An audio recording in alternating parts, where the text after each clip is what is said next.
Bill Cohen here, Cohen on content and all things digital out of home. I got Michael Marcovsky, investor extraordinaire. But first, let me tell you something. The last Cohen on content I did, I was complaining about panels. Oh my, you should see the emails I got.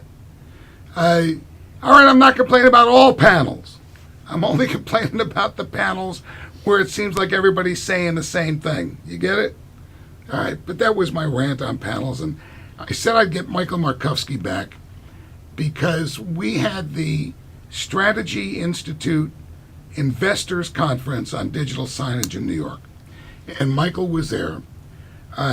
Give you the introduction, and if I'm wrong, just make believe I'm right.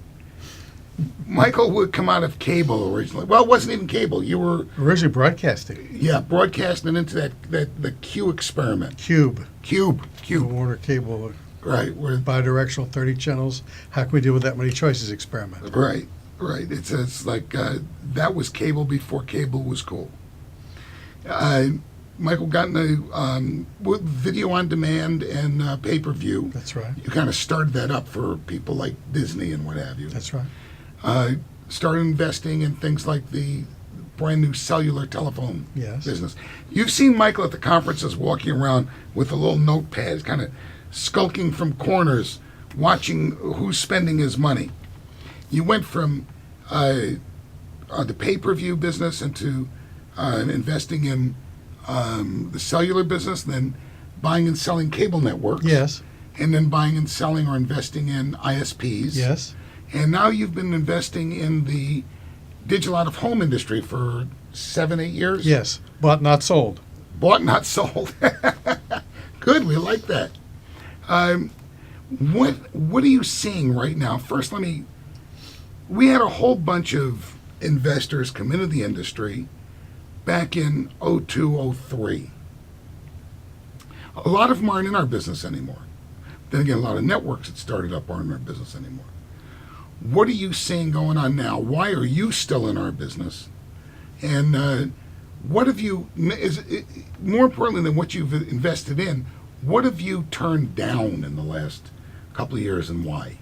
Okay, turn down situations that don't have sight, sound, color, and motion, that don't have captive audience type locations, that don't have ad revenues where the rate card is held and its integrity is maintained, and don't have third-party bona fide research. Okay. And last but not least, little things like extraordinary expenses that are unnecessary, like paying minimum standards to the real estate, revenue share but with a guarantee and an upfront, and things that add so many costs to the project before ad revenue can kick in and make it cash positive. All right. There's a lot of good reasons to say no. Yes. How many good reasons are there to say yes? I think one is we're on the cusp. This reminds me of the cable network business. There was a point in time when the ad agencies on behalf of the brand said, yes, we have to buy cable networks. And that took place sometime in the 80s when somebody wrote an article saying the audience for cable, counting HBO and Showtime, at a given point on a Wednesday night exceeds the audience for legacy broadcast television. And therefore the advertisers were forced by the brands to buy into that because half their audience was not watching commercials on legacy television.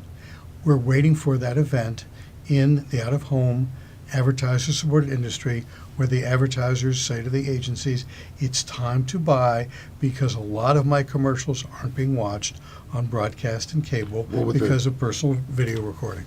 What they call time shifting? Time shifting. And the other statistic, in fact, I think at that same conference, Mr. McGuire cited something about 92, 93, 96% of those people who watch something by a time shift fast forward through the commercials.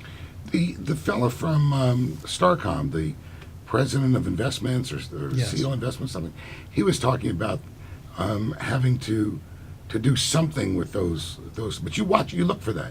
Yes. You look for where we are on, I'm going to tell you, looking at 2013, our networks already have more than 400% increase in the pipeline than we had same period a year ago.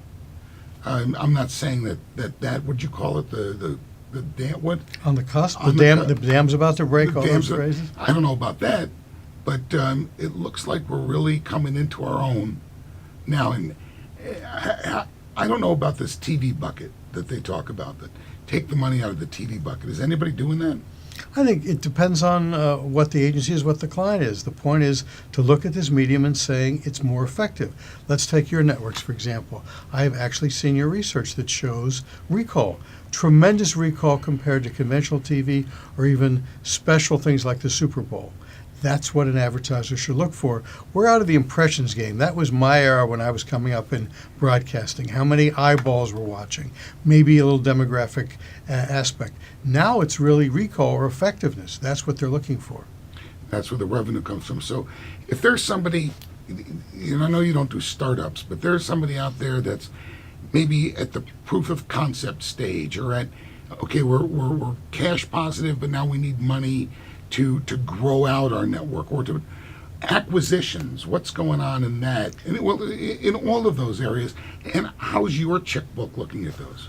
Well, it's a matter of scalability. If you've proven the concept, if you've got the content that works, the research proves it, if you've got some degree of ad revenues, it doesn't even have to be totally cash positive because it's exponential. If you deploy more locations on the same standard, then it should just be a cash cow, as broadcasting became, as cable networks became. Okay. Any advice for folks out there that are either there or getting close to there, that are going to go out looking for more or for expansion capital?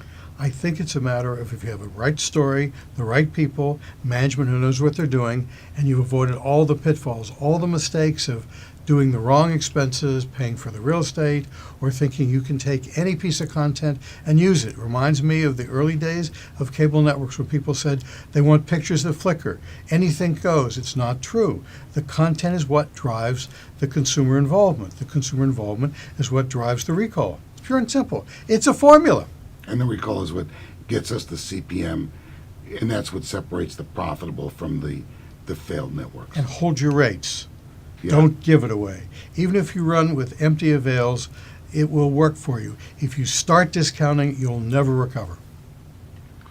Words of wisdom from the Mount. You know what the Mount is? That's the checkbook. All right. We're going to do this again. We're in production today, as you can plainly see, and I'm supposed to be taping doctors here. But I think it was important to get some of the, especially as we're coming up into the new year, and there's a lot of merging, acquisizing, merging, acquiring, and companies starting to mature and get into business. I'll see you next. You'll see me next time, and maybe not next one, but as soon as I can, I'm going to try to get one of the major investment bankers, not investors, we got that, but investment bankers that try to put the packages together that are deep in the advertising and communications industry. All right, you'll see me next time.